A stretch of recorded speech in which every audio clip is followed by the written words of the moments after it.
São 141 municípios no estado do Mato Grosso.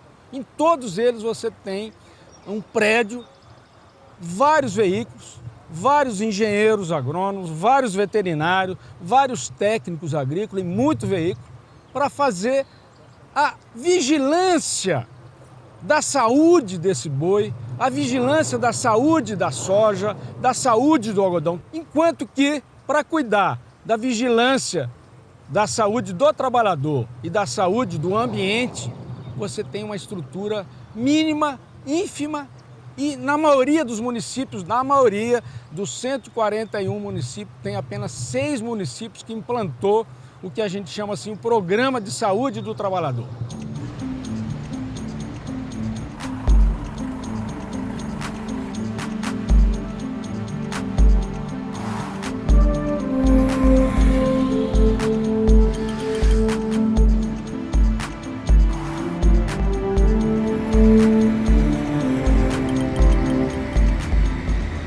A tecnologia tem se preocupado muito com a pesquisa de produzir novos grãos, novas variedades, novas espécies para gerar mais produção, mais volume, né?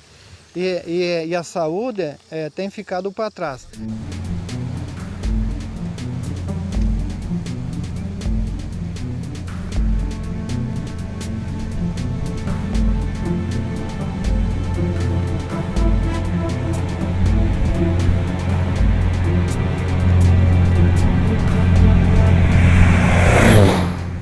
Mato Grosso produz 50% do algodão do Brasil, mas também é o maior produtor de soja, o maior produtor de milho, o maior produtor de gado, são 27 milhões de cabeças de gado, mas também é o maior consumidor, que a gente chama assim, dos agroquímicos. Que agroquímicos são esses? Agrotóxicos e fertilizante químico do Brasil.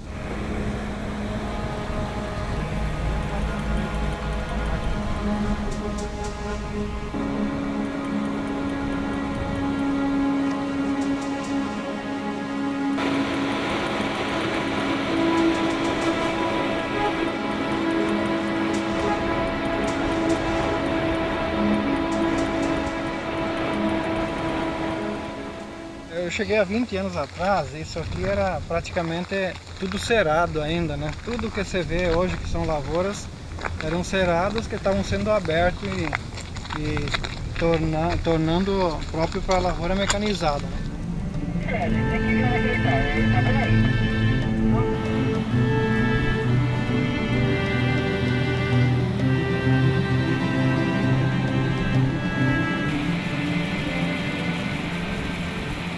O alimento que é produzido aqui, que é a soja e tudo, é tudo exportado. E o que sobra? Sobra aqui grande, o que ser dos insumos químicos e agrotóxicos que foi jogado aqui, que fica aqui.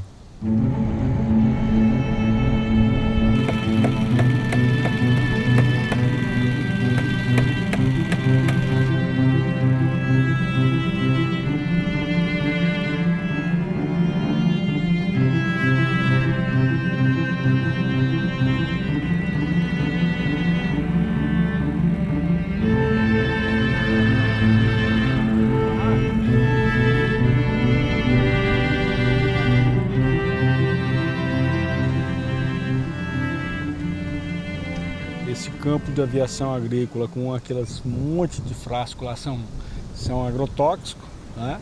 E que foi usado para dessecar a soja, dessecante, e hoje eles estão abastecendo, pulverizando o algodão com um inseticida, né? Que a base é o endosulfan, né? Que é um clorato, e junto eles estão colocando microelemento, que é um fertilizante químico, né? Aproveitando o voo do avião.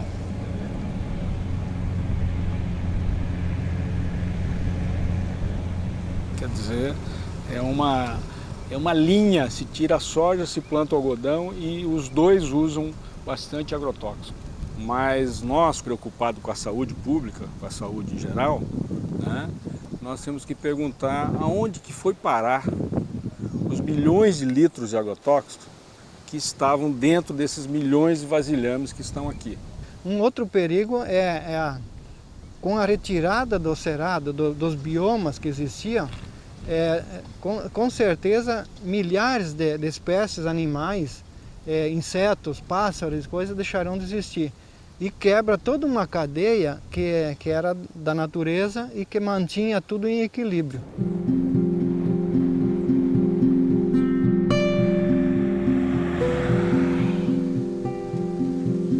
Nós estamos aqui em cima da Chapada dos Guimarães, no platô da Chapada. E logo ali tem uma grande plantação de milho, bem na beira do penhasco, um impacto muito grande, um desrespeito muito grande à natureza, inclusive aqui no ícone do turismo do Mato Grosso, que é a Chapada dos Guimarães.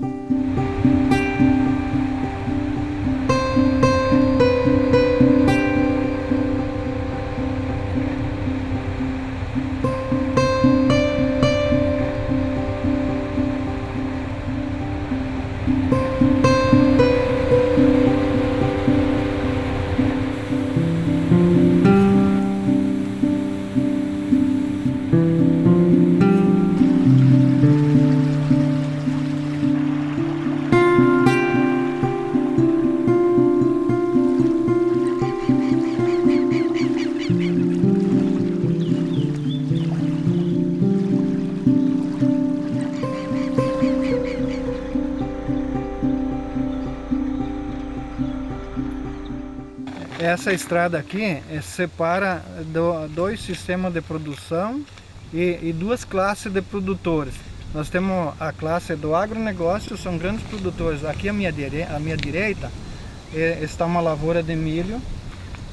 À minha esquerda, à esquerda dessa estrada, está um projeto de assentamento via Banco da Terra.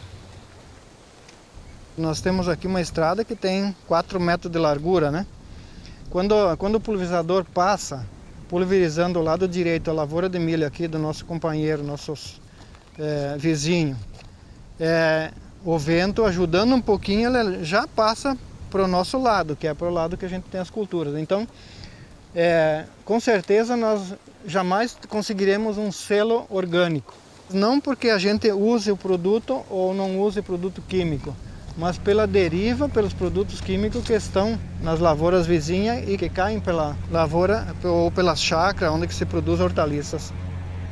Todo mundo reclamava que estava começando, não era flor, era tudo que coisa que tinha plantado. Começou a amarelar, ficar feia.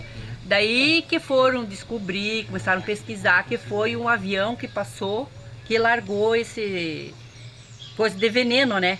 Mas ela ficou assim, e começava assim a grama também ficar amarela.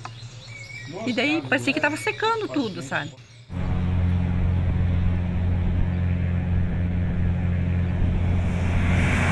Houve no lado norte uma pulverização com um avião na hora que se formava uma nuvem desse tipo ali assim, ó. E essa nuvem, ela se tornou um tempo forte, um vendaval.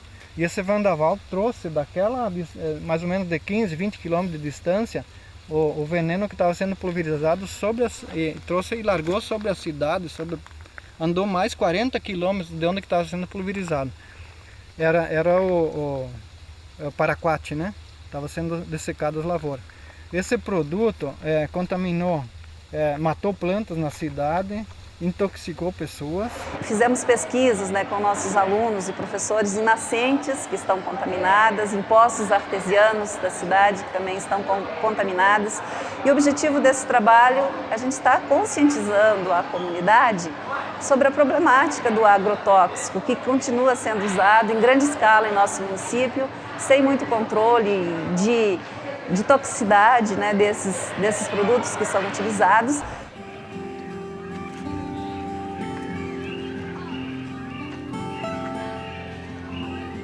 Então, a horta é aqui e a lavoura é ali, né? É bem próximo mesmo, né? A horta com a lavoura. Dá quantos metros? Dá pouquíssimos metros ali, né?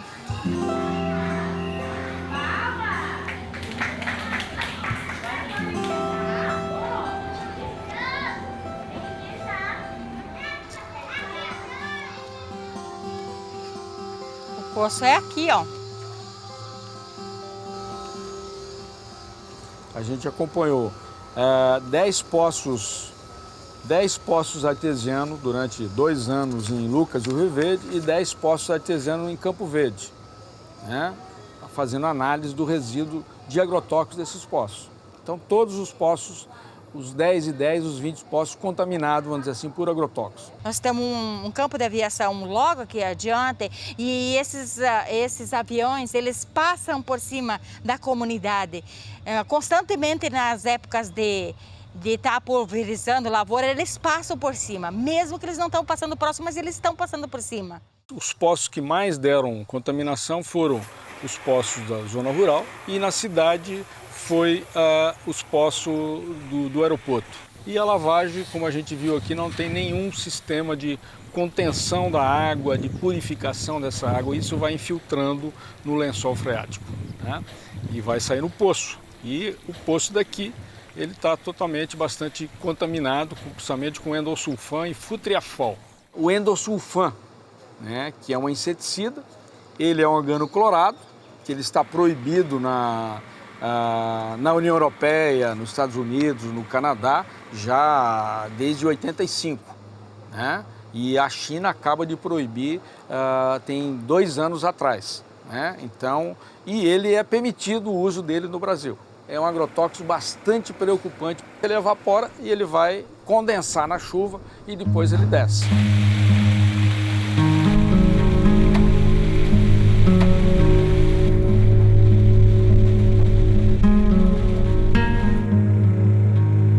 A gente tem cerca de 30 reservas, né, indígenas no estado. Uma delas é o Xingu. 2/3 da reserva do Xingu fica no Mato Grosso, 1/3 fica no Pará. Todos os rios, as nascentes dos rios que abastecem o Xingu, eles nascem na plantação de soja, de milho, de algodão, em área de pastagem. Nos últimos anos tem se aumentado muito o uso de agrotóxicos, né, em termos de quantidade por hectare, e tem que se introduzido moléculas novas, agrotóxicos novos. Isso por quê?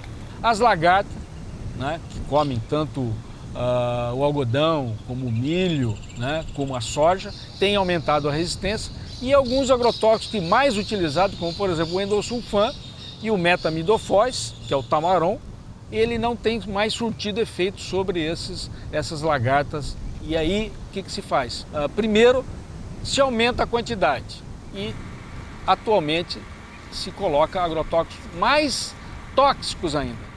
Aí o produtor vai falar, não, mas aquele outro que eu vou substituir, como por exemplo o endosulfan, né, que é um inseticida. Você pode substituir simplesmente por um piretroide. Aí falar, ele é mais caro. Mas quanto é que custa a vida? Quanto é que custa um câncer para ser tratado nos nossos hospitais? Uma malformação, um distúrbio neurológico, um distúrbio endócrino que esse endosulfan está causando? Nós temos várias denúncias que chegam, que estão com problemas de saúde por causa principalmente os que aplicam o agrotóxico lá. Acabou a saúde deles, a força deles, e eles têm muitos sintomas assim que enfim, se sabe, aí está comprovado que é uma intoxicação generalizada na pessoa, no corpo da pessoa. Mas isso porque essa é a preocupação. Será que precisa chegar nesse ponto?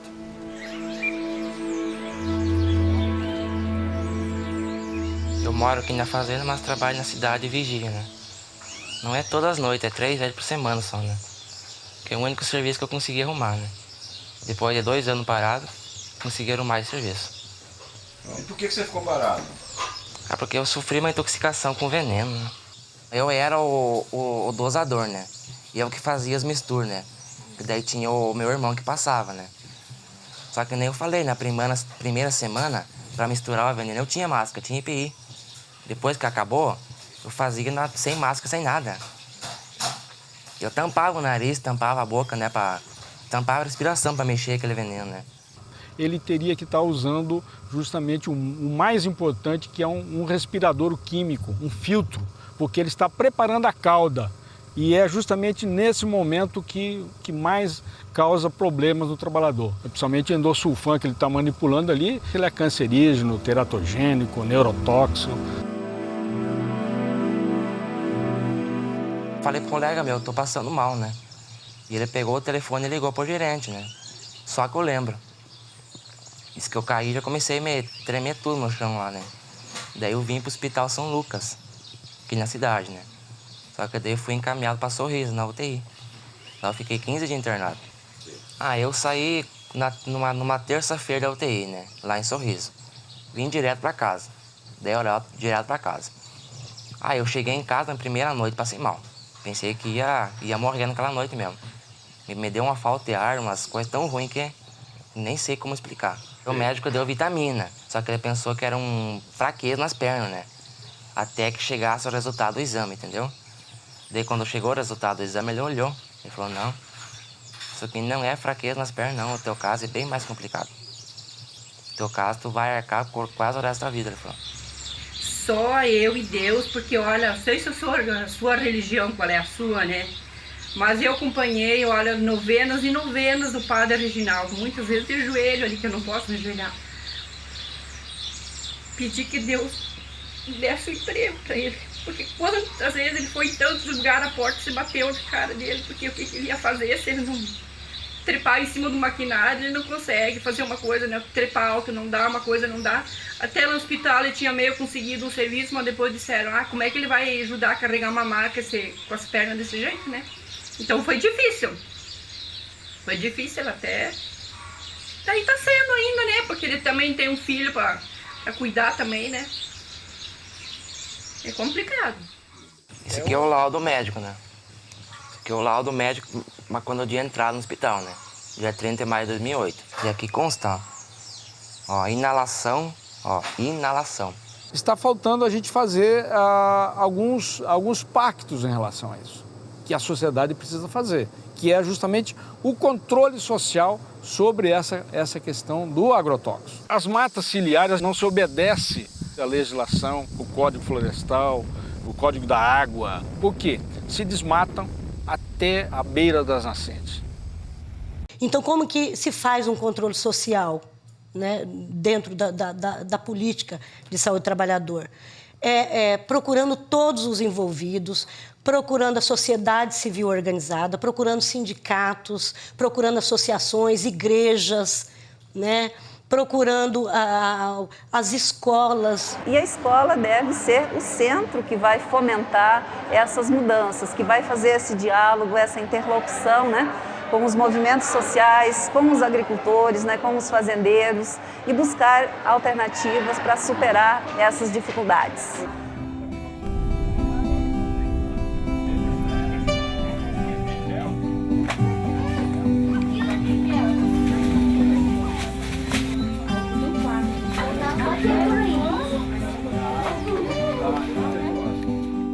Eu sou responsável pelo posto do assentamento Dom Osório. Nós estamos na cidade de Campo Verde, Mato Grosso. Eu vejo o seguinte, a coisa é complicada, por quê? Porque toda a região, nesses municípios aqui do Centro-Oeste, vamos dizer o seguinte, é contaminado com veneno. Porque ninguém planta nada convencional.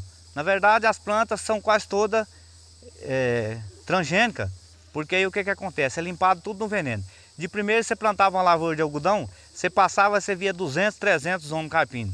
Hoje você não vê ninguém carpindo, é limpado tudo com insetos, com veneno, né? Aqui no assentamento a gente tem um problema muito grande com a água. Então essa água não é tratada. Como eles pegam dos lagos e passam-se agrotóxico, na chuva, nessa época de chuvarada, né, tem escoamento tudo pro rio, né? Se o senhor prestar atenção, tem muita gente contaminada. Só que aí eu não sei assim se chega a virar um câncer. Agora, contaminado de imediato assim, tem bastante gente que é contaminada. Qualquer exposição que a mãe tenha sofrido ou venha sofrer, esses agrotóxicos vão ficar retidos no seu organismo, sendo liberado no leite materno. As crianças vão estar no mercado de trabalho, elas têm que ter essa visão crítica do que é saúde, principalmente saúde, para depois pensar no que é doença. Diminuir o uso de agrotóxicos, principalmente aqueles mais tóxicos, né? Que são a classe 1, extremamente tóxico, usar o mínimo possível menos tóxico e, na possibilidade, eu acho que tem que desenvolver um outro modelo agrícola, né? Que realmente começa lá pela semente, num outro sentido, a agroecologia, e tem sistemas agroecológicos que é possível você produzir milhares de hectares sem usar tanto agrotóxico e fertilizante químico. O Brasil está usando isso aí de 1960, 50 para cá, né? Então as consequências nós não sabemos, ninguém sabe as consequências, nós, para mim, para o senhor, para os nossos filhos, para os nossos netos, quais serão. Mas mais ou menos a gente já tem alguma visão e sabe que não serão assim tão amenas, tão saudáveis, e a gente se pergunta se todas essas riquezas que estão sendo construídas hoje, estão sendo geradas aqui, são válidas, né? Que até onde isso é sustentável, de jogar tudo isso aqui no solo, isso vai para o ar, enfim, vai para as nossas águas e vai no nosso sangue, vai... Isso, no futuro, eu pergunto, que qualidade de vida nós vamos ter.